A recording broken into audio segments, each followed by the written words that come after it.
on? Welcome to another video upload from Aspie Attitude. If you're watching this for the first time, my name is David. I'm from Melbourne, Australia. I have autism, I have some speech difficulty, speech impairment, and speech impairment, I have speaker syndrome. That's why I call myself an Aspie. And also an adult fan of Lego, as I've always seen Lego sets in most of my videos, since I really love showing off my hobby there. And I just haven't even done enough of these Lego videos, so it's not supposed to be a review. It just pretty much talks about how much this Lego Forestmen kit really means a lot to me. And since it's all far back, you'll get a closer shot at it. So anyway, just definitely got my green pants on, just to talk about the significance about my Lego minifigures, because what I'm going to do now is, I'm going to go to the table and I'm going to show you all my Lego kits right now from Aspie Attitude. Come along, come and check it out! Now that I've decided to come to the table, just to show you these two Lego sets I've recently brought throughout August 2022, which happens to be the classic Lego castle, which is the Forestmen, also a Robin Hood theme that actually came out back in the late 80s. So like pretty much 1987 and 1988 when these Lego kits did come out.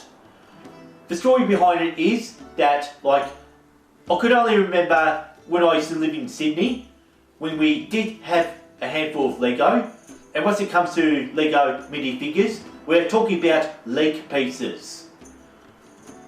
And the way I grew up in my early childhood in regards to Lego minifigures was the fact that we only had 4 different coloured leg pieces. So all we only had was black, red, blue and white. And pretty much only had about 20 leg pieces really. So we just didn't have much and everything like that. So I can remember one day I was looking at new Lego releases back in Target, which was in 1987 or 1988, and the coolest thing I actually saw was how the Lego man actually had green leg pieces. Oh yes, that really caught my eye with these ones. So it might get a bit darker, but I can promise you to have a close-up shot when I explain this in full. So definitely the green leg pieces, just like the green pants that I'm wearing throughout the whole video content. Just to carry on, I never ever had any use of owning in this Robin Hood kit. As it happens, pretty much in the late 80s, when I used to be involved with Scouts, so I was living in a Melbourne suburb called Belgrave at the time, attending to first Belgrave Scouts. It just happens that I became best mates with Phil. What's so special about Phil is, he did a cool job actually tolerating my autism, the same way I tolerate his ADHD, and that's how we actually got along. And there once was a time, as I go back to 1989, instead of owning Lego Castle, all I owned was Lego Pirates, as I've explained this back in episode 159. So pretty much though, pretty much the same principle. Lego men or Lego minifigures wielding swords, since that Lego's meant to be all about peace. As it happens, I can remember back in 1989, my friend Phil actually did have these 2 Lego kits. I had no use of actually owning it, while I could have played with his Lego kits at the sleepovers and every time when I was at his house, and we just had a lot of fun. And the most interesting story though, if I can go back to 1990, back in 1990, Teenage Mutant Ninja Turtles was actually very popular. And since that Phil was in a peaceful Christian family, Phil's parents actually boycotted Teenage Mutant Ninja Turtles. It's just due to the fact that it had full-on animated violence. And pretty much it was all animated ultra-violence, which was made popular and also promoted eating disorder. Like, we're talking about high pizza consumptions, thinking you're going to get some superpower, like the 4 Ninja Turtles would. It's just my friend Phil was banned from even touching the merchandise or watching any of the cartoons pretty much after school. Instead, he actually got into Robin Hood.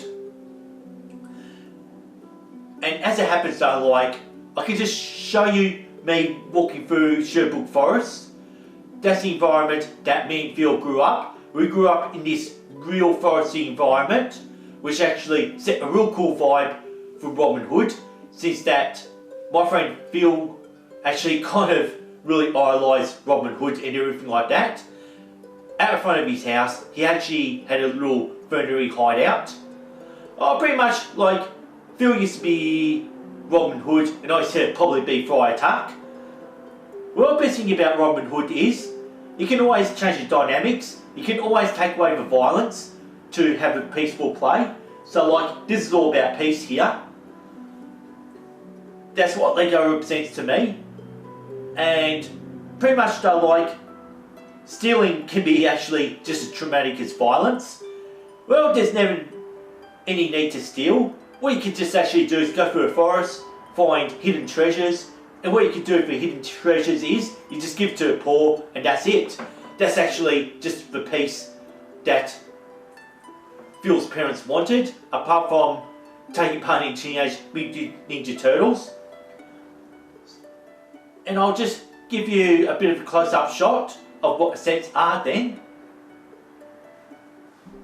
All I ever want to show you are the exact ones that my best friend back in the late 80s owned. So I'm still talking about Phil.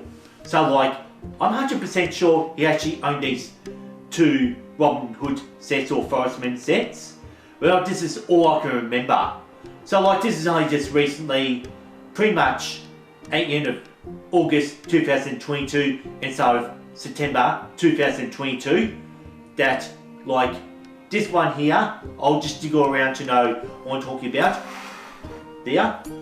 And what this one is actually supposed to be called is the Camouflage Outpost, which is set number 6066. Well, not a very good number for someone from a Christian family, since I don't like it, like he wouldn't like it how 6 is mentioned 3 times. Just carry on then. Like, he did actually have that Lego kit, and like I actually hit him up on social media showing him my friend Phil this one. He just said, holy smoke, I actually forgot all about this. This is actually cool. Like, what happened was, like, that actually cost me 250 Australian dollars just to have this. I was actually willingly just to sort of like get myself into credit card debt just for this kit, since I absolutely love it. What I love about this Lego kit here is it actually comes with 6 Lego minifigures, and I'll just show you what I can do. So like, you can see this here has got a black sleeves and a black accent. I'll tell you what, this is extremely hard to get, and this is very, very, very rare. So like, I can just see the autofocus is definitely playing up. Well, you know what I mean, particularly for any adult fan of Lego who are actually very familiar with it. And the coolest thing about it is, like, I'm probably just gonna spill the chest, since it's already got in the pose. So I moved them out of the way. You can actually lift up the cave, and you can actually lift it up there. You can just see how it's got a secret entrance there. That is so cool. And also you can remove this piece, and you can just really open it up. The reason why there's not much of an interior detail is due to all circumstances that it's meant to be a kid's toy and nothing else to it. And basically, what I can actually do is, like, since I'll explain later why I don't use a horse, the horse can just be put away in there, and I can actually close this up again, and I'll actually just lock it together. That's what that small black piece is. And basically, if I want the horse I can always get it out like this. Well, that's where the brown horse lives. And pretty much like, I still keep him on the saddle for something else there. So it's just easy to put it back in a pose. Since I'm a real adult fan of Lego there. So like, just not really into playing for the same way me and my friend Phil used to actually play for Lego. And the second one I'd like to show you there is the Forestmen Hideout. Well, this time it only came with 2 Lego minifigs. And the coolest thing is you can always lift up the roof, you can always have it hiding. And pretty much the same one with the Camouflage Outpost. So this is set 6054. If you're a big fan of this set, you can always open it up. Once again, there's not much of an interior detail, since this is really just meant to be a kid's toy of its time. Like, adult fan of Lego didn't exist at a time when this was there. And I've spent another 160 Australian dollars, which was ordered from Bricklink, considering that I've ordered this, actually bought this from a Lego market. So like, I'm actually extremely happy to have that. I actually been wanting to have this for quite a while now, since I got myself back into Lego when I was 38 years old, back in 2018. And I absolutely love it. So like, that's all the Lego Forestmen kits I'm gonna only have. Just enough to make me happy and satisfied. So like, I'll draw a camera out. So like, it's all thanks to my childhood friend Phil, who actually got me hooked into all this. And I can remember back in December 1990, I was at his house, I was happily playing with his Robin Hood kits. And when I was told that I had to go home, and things were about to change, that I was hearing that my friend Phil was actually moving away from where I lived, so they were going to look for a house they want to rent down on the Mornington Peninsula, which is actually very, very far away from where I was going to live. So like, it was all unexpected that like, pretty much the end of our friendship basically, or not so much that, like, we're still friends through social media these days. But anyway, like, it just means I won't be seeing him as much as I once used to, which actually got very sad for me in the end. And pretty much after when he moved out of Belgrave, I was at primary school, and since all my friends from primary school were into Teenage Mutant Ninja Turtles, my friend Phil did not go to the primary school that I went to, so I went to a complete different school. We're only ever together in Scouts, in Cubs, wherever you want to say the Cub Scouts. And this is pretty much in 1991, when my friend Chris was actually starting to pretty much take over to be my best mate, till our friendship became a bit of a train wreck through our teenage years, as I've already explained in some of the episodes. Well, I should have been hanging around with the friends I had back in high school. Anyway, this is all history now. As a 42-year-old, definitely got all this happening. And by the time when 1991 came, he actually finally moved down to the Mornington Peninsula, which happens to be near Tyab Airport. And at that time, so my parents said, like, I won't be seeing much of him now that he's moved out of the area, which has actually been very sad for me at the time, since that if I want to have a play with any castle Lego kits, I would have relied on Phil to come over to his house and play his Lego castle set. But after when Phil moved out of Belgrave, I just had none in the end. And one day I remember back in 1991, I picked up a Lego catalogue, and what really caught my eye here, as I can just show you a bit closer, which is actually this Ghost Lego, which is called the Black Monarch's Ghost, which is set 6034. And I wouldn't mind just bringing the camera forwards then. Actually, just to explain it, I'll get this out of the way first. This happens to be the Black Monarch's Ghost, which is set 6034, and that was released in Australia back in 1991.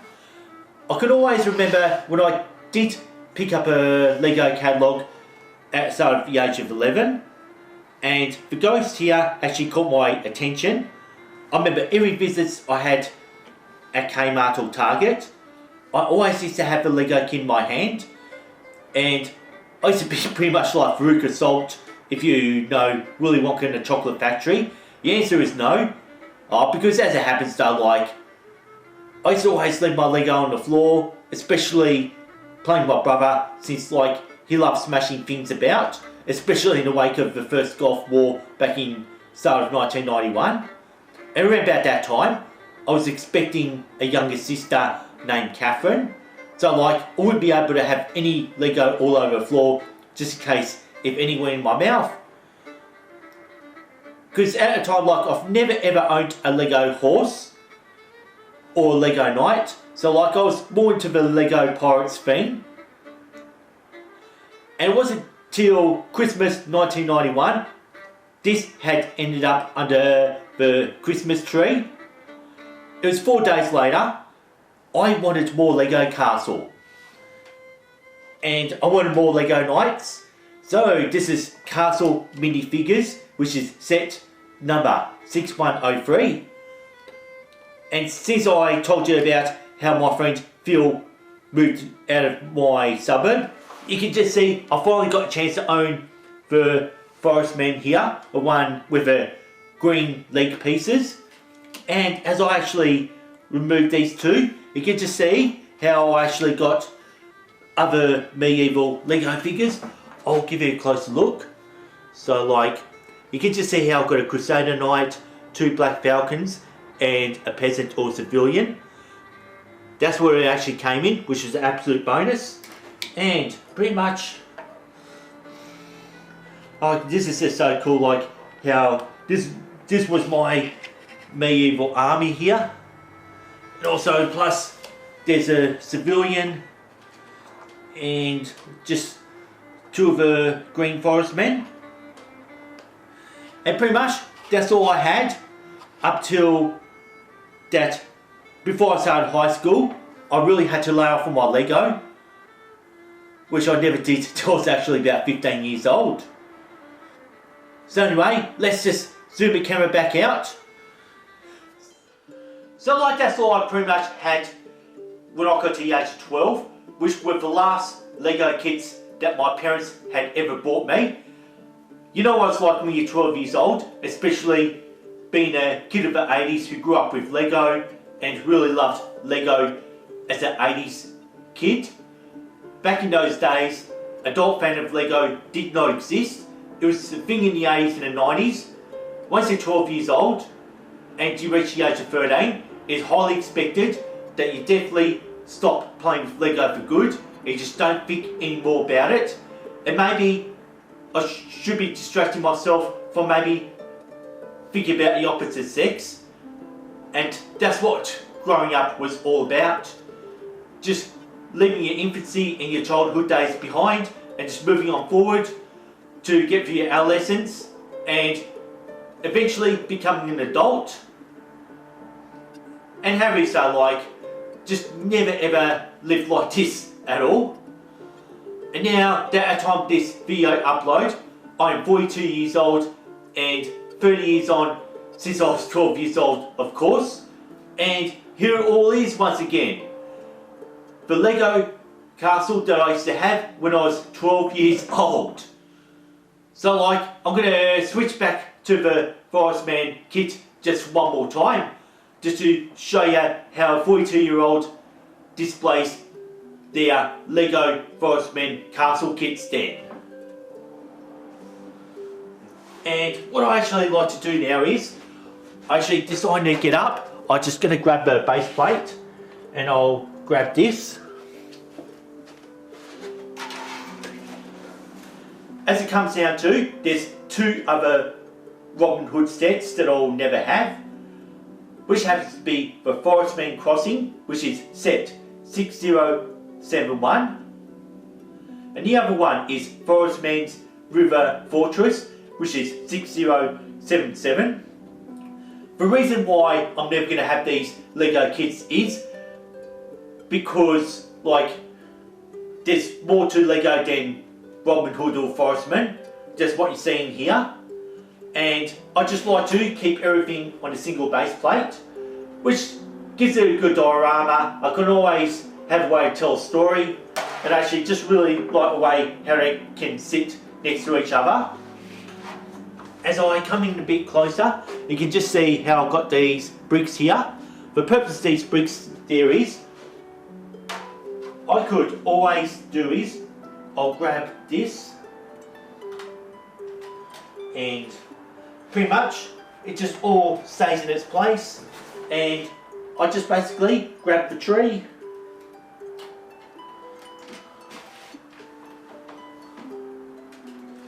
and I can always pin it down. And I can't do this with the other one here. And I'll show you something really cool.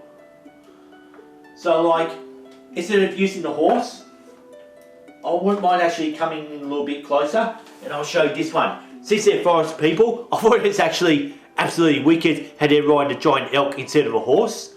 So this is just my story. Instead of horses, they're actually riding an elk. So, like, I can always put him down. He can just sort of grab the spear, and he can just basically be seen there if he wanted to. And I can put the other minifigure, which is just an extra one that I have, to really populate it. Now, I've sort of disappeared for a bit just to show you this once again, because, like, I'm only going to want these two, and the rest I don't need. And basically, that could be the Robin Hood leader, and pretty much that's that. So, like, this is how cool is that. Like, I can actually give you a close-up shot. And now I'm done with the close-up shot. I'm actually going to return to the couch just to sign off Aspie of Attitude, and I'm going to take this with me then.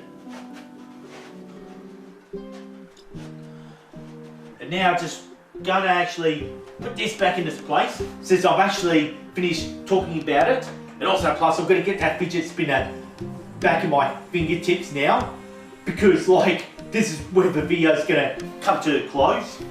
And if you really like the video content here, please subscribe to my YouTube channel, Aspie of Attitude. That way, you're showing more support for my channel, and chances for me doing more of my Lego ones. And also, there's a notification bell that you could ring, just in case if there's any more Lego. So I can't promise you any more than that, since you're watching the Autistic YouTube channel here. And also, please don't forget to like and share this video content. That way, showing more support.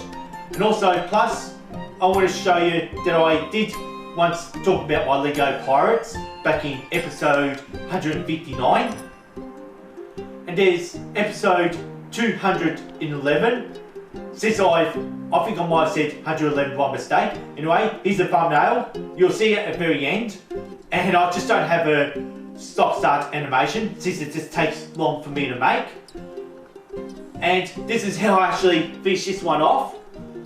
And here we go, here we go, here we go. Thanks for watching, thanks for listening to Aspie of Attitude, and I hope you really enjoyed my Lego. Peace and respect, and see you next time, and jolly jolly good. Just a way of Robin Hood.